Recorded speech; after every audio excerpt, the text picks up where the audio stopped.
So what is ECTRIMS, and why should I care?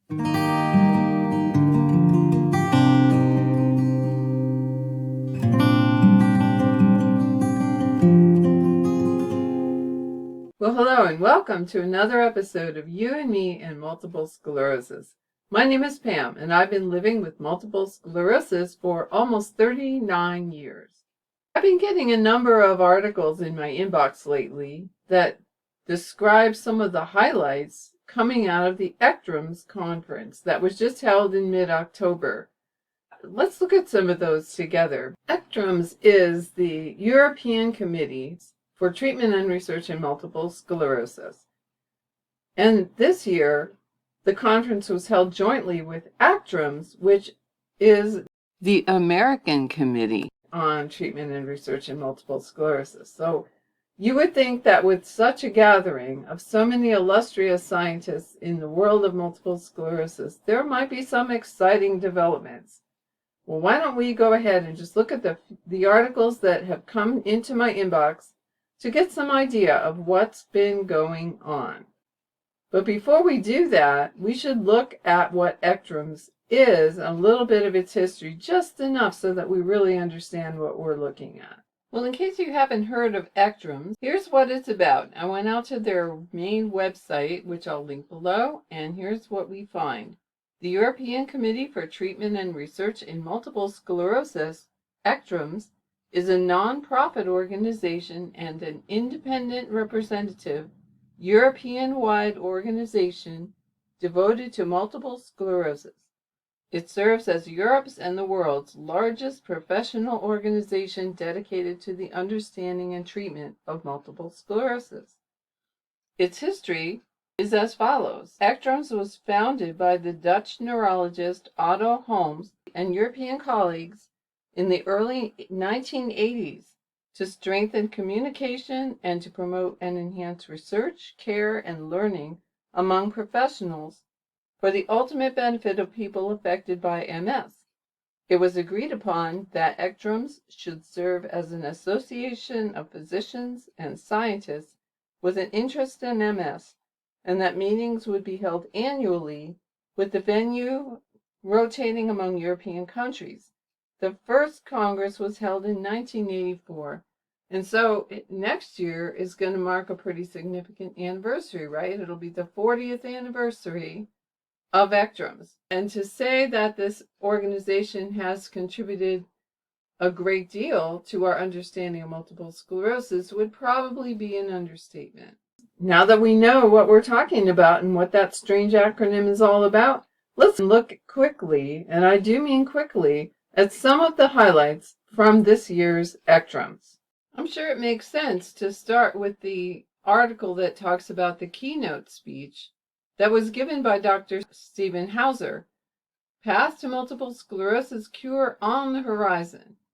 That's probably a little over-optimistic right off the bat, don't you think? Sometimes horizons are deceptively close, but the further you go, the farther out the horizon actually ends up being. But even given all of that, and given that we need to keep a dose of reality in mind as we look at these things, let's see what he has to say. I am not going to go through each of these articles in detail, but I am going to cover the highlights and link to them in the description box below, so that if you want to check out more about them, you certainly have that opportunity. The subtitle says that the MS field faces immense opportunity to move beyond disease suppression, the keynote speaker says. He says that the field faces a great opportunity to advance from suppressing the disease to curing it, said Stephen Hauser, MD of the University of California, San Francisco, in the keynote speech at the joint meeting of the European Committee for Treatment and Research in Multiple Sclerosis, ECTRIMS, and the American Committee for Treatment and Research in Multiple Sclerosis, ECTRIMS. And he says that major advances in treating MS have emerged since neurologists first started holding meetings to discuss research about the disease some 40 years ago. That although gains in treating MS have been substantial, these areas hold prospects for progress, treating early, realizing that a cure is realistic, especially in some scenarios, and understanding that MS drivers are heterogeneous, meaning they vary widely, and will require targeting multiple cell types, which will be guided by pathology and bedside investigations. You mean listening to patients? That would be actually quite excellent. But this heterogeneity thing, I mean, we all understand that if we know others with multiple sclerosis. The course of our disease and its progression varies almost individual by individual, though we may have some things in common. So I'm glad that they understand that. But the part in this paragraph that I really like is that they are saying that there is a strong possibility that some MS could be cured, as opposed to the model that we've had up to now, suppressing symptoms. And as we know, suppressing a symptom is not the same thing as curing a disease. I think that may be actually in itself something of a breakthrough, because up until now, physicians have been fairly content with just giving us disease-modifying therapies, and the name itself tells you something. Disease-modifying does not mean disease curing or disease eliminating, and I think that's really should be the goal. Curing MS should be the goal. And here's another reflection of the general move in MS treatment to a more aggressive stance. And he says, the earlier we treat, the more likely we are to have a large response. The autoimmune response is more focused, but we've made little progress thus far in identifying the earliest MS triggers with specificity, Dr. Hauser said. The earlier we can intervene, the greater the likelihood of achieving maximum and possibly complete control. And then he's talking about how genetics may contribute to identifying early MS, but a specific MS signature has been lacking. There are 230 loci that influence MS susceptibility, so loci in the genetic code, that is. However, earlier this year, a newly identified variant associated with MS severity was identified, and I made a video on that, and I'll make sure to link that below. He goes on to say that intervention at clinical onset is the low-hanging fruit, and intervening at the pre-symptomatic stage may become possible with new tools and markers. And yes, that would be a really big advance, I think, because for many of us, by the time we start to exhibit symptoms of MS, we've actually sustained quite a bit of neurological damage.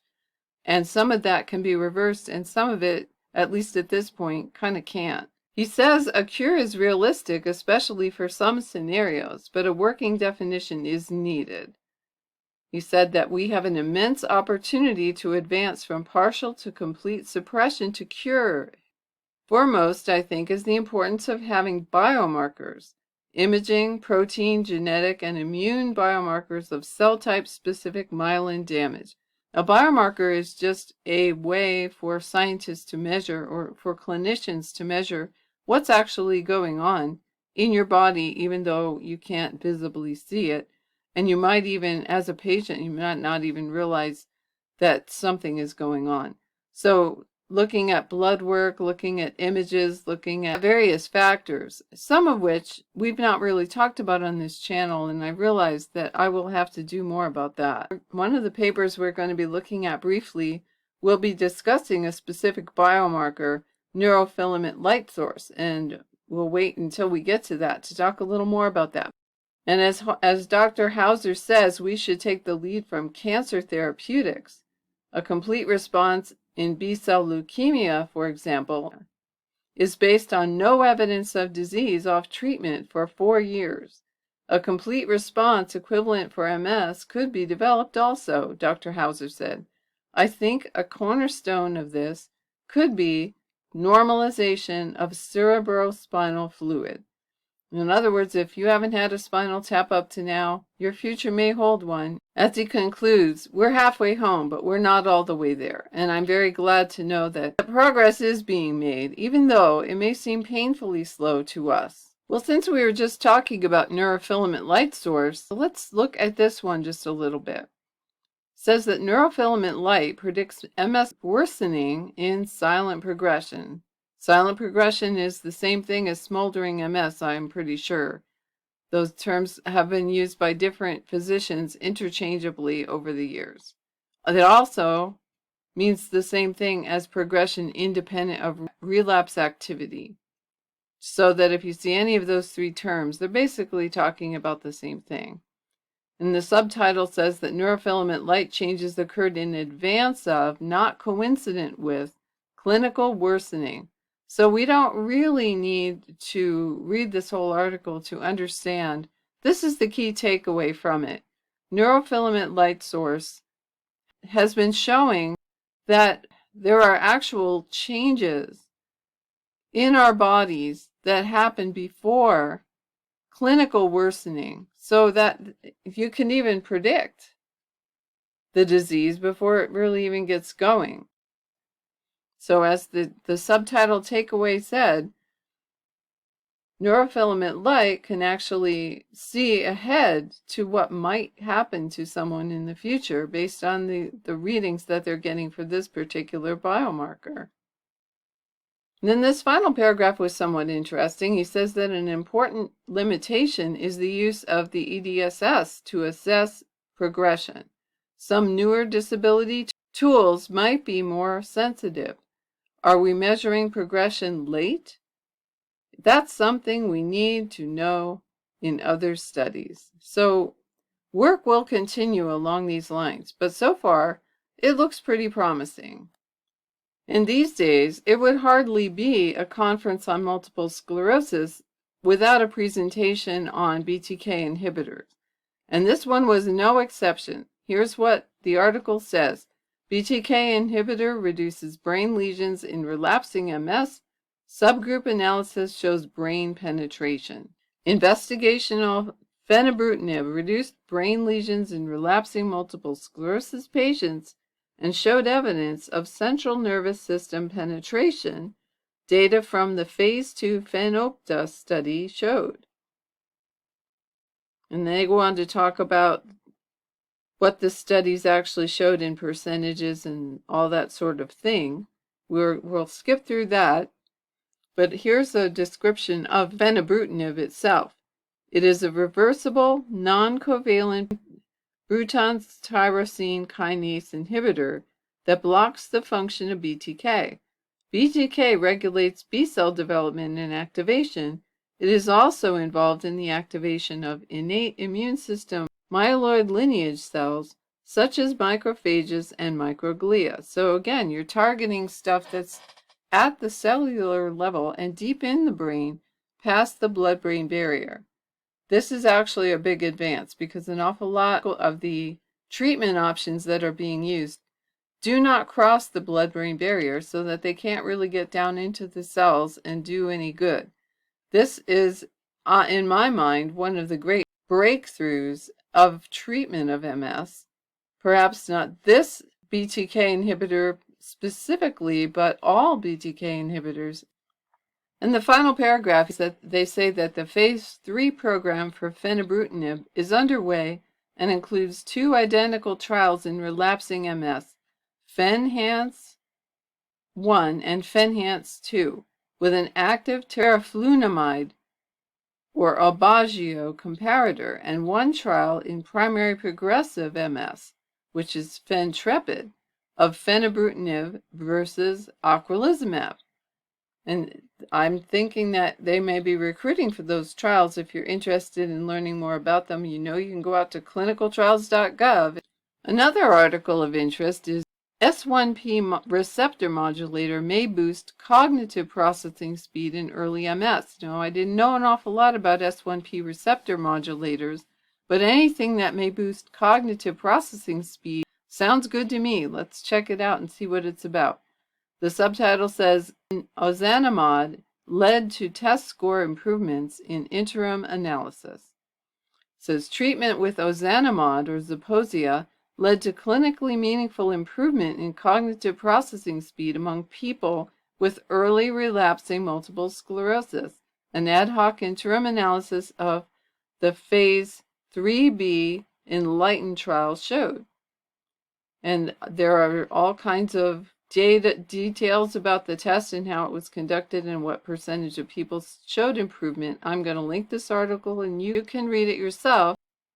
But here's a paragraph that we can focus on. The primary endpoint, so the goal of the study, was the proportion of patients with an increase in SDMT score of at least 4 points or 10% from baseline. The SDMT is a series of symbol and digit substitution tasks. I think I've done some of those, and you may well have yourself. Participants must match the appropriate symbol to the paired numerical digit using a key. Scores depend on the correct number of responses given in 90 seconds, with higher scores indicating faster cognitive processing speed. Or in my case, pretty good memory, because I had to do this test multiple times, and as I recall, I got better over time with it. So I think it was largely memory and habituation. And just skipping down near the end here, it says that COVID-19 was the most frequent treatment-emergent adverse event through February 2023, with other adverse events largely consistent with those reported in the Phase 3 ozanimod studies.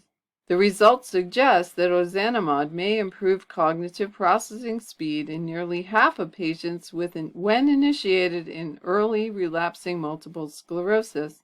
It will be interesting to see how these patients do over longer intervals as more data become available.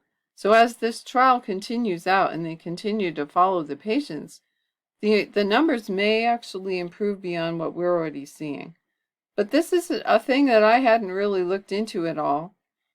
It might be something to check into a little bit more. You can talk to your doctor if you think that it might be something that would benefit you. And then finally, we'll look at this article. Novel drug shows promise in multiple sclerosis. CD40 ligand inhibitor leads to sustained reduction of MRI disease activity. Treatment with investigational frexalimab, a novel CD40 ligand, CD40L inhibitor, led to sustained reduction of MRI disease activity in relapsing multiple sclerosis at 6 months. Follow-up data from a Phase 2 study showed. And right there, one of the things that I'm thinking is, well, okay, this is yet again something that is suppressing symptoms, and it may do that very well. But I wonder if, like so many of our other DMTs, it doesn't actually cure the disease or get at the root of the problem. As they say down here, during the last years, new drugs and new treatment algorithms have shown an improvement in our capacity to effectively decrease the risk of relapses and the accumulation of focal lesions into the central nervous system. These positive effects are mainly the consequences of the drugs on the adaptive immune cells, that is, T and B lymphocytes, he continued. These treatments have also shown a significant decrease in the risk of disability progression. So again, it looks like it may be a very effective DMT, but is it really going to target the root cause of multiple sclerosis? Well, I think that it might be useful in the sense that if you can hold off on accumulating disability, the longer you can go with less disability, the longer time window you're giving yourself for some of these other breakthroughs to hit the big time, as it were, and to become more widely available. So I wouldn't write this one off, although to me it just might not be as exciting a breakthrough as some of these other ones that were discussed in the conference. But as I said, I may not really be understanding the importance of this particular development. But we'll jump down here to this one, this paragraph, because I think this is at least useful to know that in the course of their clinical trials, no new safety concerns emerged. The most common adverse effects were mild or moderate COVID-19, nasopharyngitis, which I looked this up, it's the common cold basically, and headache. Frexalimab is not a depleting agent, which is favorable for its safety. However, safety and clinical efficacy remain to be demonstrated in the Phase 3 trial. The mechanism of action could induce a shift from autoaggressive T cells into a more tolerogenic profile, which is interesting in the early phases of MS, Vermersch pointed out. Well, that's interesting as he says that. It reminds me of what used to be said about Copaxone when I decided to take that. There was some talk about basically converting T cells that meant us harm into benign T cells. And this sounds like the mechanism of action is pretty similar to at least what they were projecting Copaxone would do. But I'm sure that we are greatly advanced from those days. At least let's hope so. And then finally, he says the effect on microglial cells could lead to a better control of the progressive phase of the disease. So frexalimab is promising for both relapsing remitting MS and also for the progressive form. Well, some of that sounds pretty exciting. I'm not sure that we should be too ready to celebrate yet, because after all, Dr. Hauser wouldn't have been invited to give the keynote speech if he didn't have positive things to say. I do think that from a science perspective, there's some exciting stuff happening. Some incremental breakthroughs, or at least potential breakthroughs in MS research. How that translates into your daily life and my daily life, well, that's another matter entirely.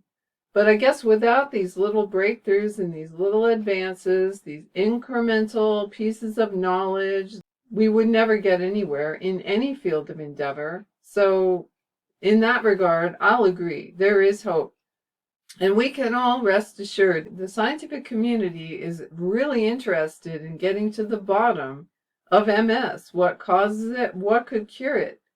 And that's great. I think that's wonderful news. So I'm going to be patient, and I'm just going to keep waiting. Sooner or later, we'll see something really revolutionary come out of all of this. But in the meantime, take really good care of yourself and keep your general health up as high as you can for as long as you can. And I'll see you in my next video.